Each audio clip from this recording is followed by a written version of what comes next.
Since 1996, Pokemon has been renowned for its turn-based battle system, a system that was specifically created for an 8-bit handheld experience, where it was only possible to portray simplistic battle animations. 22 years have passed, and despite Mega Evolutions and Z-moves, the mainline Pokemon series remains a simplistic but fun turn-based RPG. Even so, changes are on the horizon, with alternative systems appearing in spin-offs and licensed games. So, will we, just like in other Nintendo's recent outings, see radical changes to the battle system inside Pokemon Switch?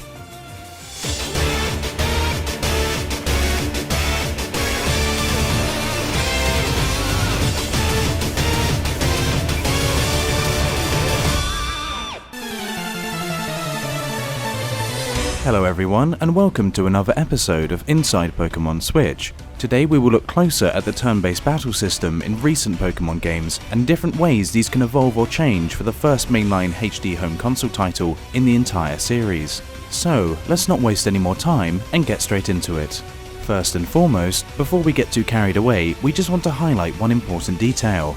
That despite the massive popularity for the title, under no circumstances do we even think about implementing the rubbish and utterly broken tap-to-win battle system in Pokemon Go. No way. The combat sequences in that game were by no doubt a sin, or scratch that, deadly sin of Niantic, and the reason why we stopped playing the game shortly after its launch in the beginning of July in 2016. Yeah, it really is that bad. Anyways, we got a little carried away from another show on the channel, so let's move on. In the first Pokemon games, the battle system was simplistic but demanding. You had to know the strengths and weaknesses of the different Pokemon types, the attacks that were effective against the many trainers, gym leaders, Elite Four, champions, and so on. This manner of execution and battle style continued with minor expansions for each generation over the next 15 years. Then in 2013 and the X and Y games, everything changed with the introduction of Mega Evolutions, a mechanic that heavily impacted the battles in the later half of the games, adding more powerful Pokemon with devastating attacks and increased stats. For some, this was a welcome change of pace, while for others it made an already simple game into a cakewalk.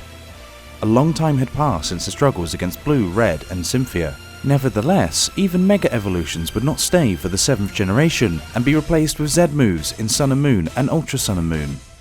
And with that they made battles for even slightly skilled players into an even greater joke than what was the case for X and Y. On top of that, the whole gym system was replaced with island challenges and kahunas, who apart from the final one did not pose much of a challenge for anyone who had played a Pokemon game in the past.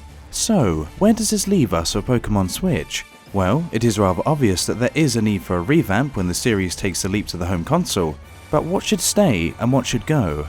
The turn-based system will probably stay, but be altered to fit a higher pace, but could the positive reception for the games like Pokken have an impact to say that the game could end up with a hybrid system? We can't say for sure, but it would definitely make battles much more engaging compared to the current system, and mark a departure from a system that has been in dire need for a major revamp. It speaks for itself that Pokemon Switch marks for a massive opportunity to shake up things in the franchise, and the battle system is no exception, as it isn't so clear if the turn-based handheld system will work as well on a bigger screen. The reason is that Pokemon battles have a tendency to drag on.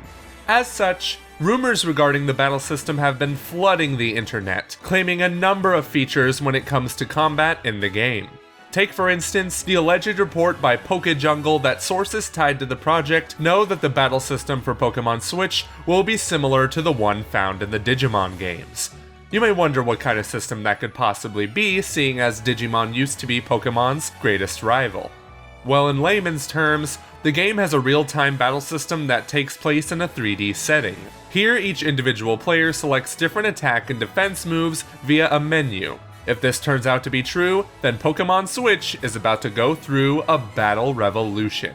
Another more established option is to build on the existing battle system found in Pokken Tournament and Pokken Tournament Deluxe. This makes more sense as the system has been tried out with actual Pokemon in customly designed 3D environments and with a control scheme developed for the Wii U and Nintendo Switch. And guess what? Bandai Namco developed that game, so could they be working with Game Freak on the battle system for Pokemon Switch? It wouldn't surprise us, seeing that Bandai Namco are, according to several sources, tied to another Nintendo project, namely Metroid Prime 4. Even so, it is doubtful that a franchise and company that is so conservative with the layout of their games would abandon the turn-based system in favor of a real-time action system. As such, it looks more probable that Game Freak will, with their Pokemon RPG for Nintendo Switch, aim for a seamless battle experience while at the same time keeping turn-based elements. This might be tied to the necessity of keeping strategy in the battles and not go full retard like Pokemon Go did with its screen-mashing gym and challenge battles. But what battle system do we think Pokemon Switch will end up with, and which one would we like to see? Actually, both coincide. We acknowledge that the battle system in Pokemon is long due for an overhaul, but see this whole ordeal as more of a necessary conservative change. In other words, you have to evolve the gameplay of the franchise in order to preserve the strong position and respect the franchise holds for future generations. This means that the turn-based system needs to become more dynamic and streamlined to maintain a high pace throughout each battles and keep the player on their toes in most of them. Personally, a fully real-time system would ruin the soul of the game, which is the tension tied to waiting for the confirmation if an attack pierces through or is blocked by the opponent. As such, we would love to see a blend between the current system and the high pace found in the Pokken games.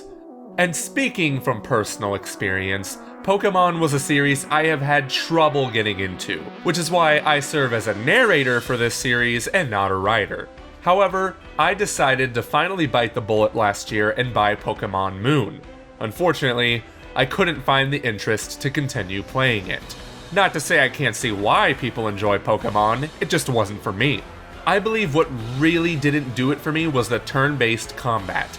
It felt more like a chore than a satisfying battle. And I'm not saying that as someone who doesn't like turn-based games. I thoroughly enjoyed the combat introduced in Project Octopath Traveler. If Game Freak can find a way to modify their current turn-based combat into something as fluid and fun as this, then I will consider getting Pokemon for Switch. Pokemon was always a franchise I wanted to get into, since almost every one of my friends since kindergarten were always playing the games. And maybe Nintendo and Game Freak should consider people like me when developing Pokemon for Switch. Granted, even if they don't, Pokemon has an obnoxiously huge fanbase anyway, so they won't be losing anything by not appealing to the non-fans. But if they can do something to intrigue both fans and non-fans of Pokemon with this title, it'll be an even bigger win for Nintendo and the Switch. Even though being the first home console Pokemon RPG in who knows how long should be enough to sway some people. Just change the art style, please. And on that note, we want to thank you for watching this Pokemon Day episode of Inside Pokemon Switch. Before you go, make sure to like, share, and if you are new, subscribe to our channel to not miss any future episodes. Hope you enjoyed this episode of Inside Pokemon Switch. We also want to see your opinions regarding the battle system for the game, whether it should be turn-based, action-based, or maybe a hybrid between the two. So leave your reply in the comment section below. And we also want to inform that we will be attending PAX East on April 5th to 8th. Where we'll be hosting meetups in collaboration with Screenwave. So come by if you're in the area, whether in Boston, the East Coast, or traveling from further away. We'll be able to, of course, talk together, take some pictures, and sign whatever stuff you have. So definitely have a great time in Boston, Massachusetts.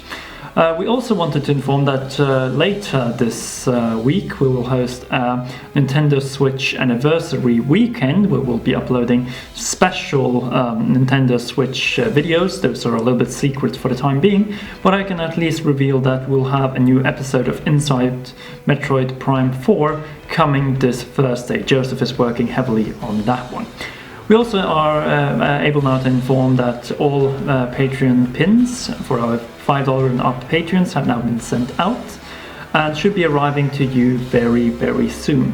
The same goes with the Patreon flags for the Patreon $50 plus supporters, which are handmade here and sewn at the offices of Polish flag and Patriotic Flag company that is making all our products, including these pins, including the flags. Finally, we want to thank all our gracious patrons, including Patreon royal producer Kenyatta Ali, for their continued financial support to the realm. You too can join the group of the Protectors of the Realm by heading over to patreon.com/commonrealm. Until the next episode, which will be about a possible return to Johto and Kanto, this was the Commonwealth Realm, and we will see you girls and guys soon.